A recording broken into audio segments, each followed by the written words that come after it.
भारतीय लोकशाही न्यूजमध्ये आपले स्वागत। कार्यकारी संपादक आकाश जळके। साष्ट पिंपळगाव वाळू घाटावर मोठी कारवाई, वाळू चोरी उघड। साष्ट पिंपळगाव वाळू घाटावर महसूल विभागाने कारवाई करत बीड जिल्ह्यातील घाटधारकांकडून जालना हद्दीतील वाळू चोरी उघडकीस आणली। तहसीलदार विजय चव्हाण यांच्या नेतृत्वाखाली झालेल्या तपासणीत केनीच्या साहाय्याने अवैध वाळू उपसा करून ती बीडमध्ये नेली जात असल्याचे आढळले।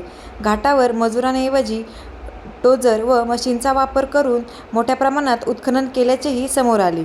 नोंदीपेक्षा जास्त वाळू उपसा झाल्याचा संशय व्यक्त करण्यात आला असून एक हायवा ट्रक जप्त करण्यात आला आहे। दरम्यान सर्व घाटांची ETS मोजणी करण्याचे आदेश देण्यात आले असून अहवालानंतर दोषींवर कठोर कारवाई होणार आहे। साष्ट पिंपळगाव व बळेगाव घाट तात्पुरते बंद ठेवण्याचे निर्देश देण्यात आले आहेत।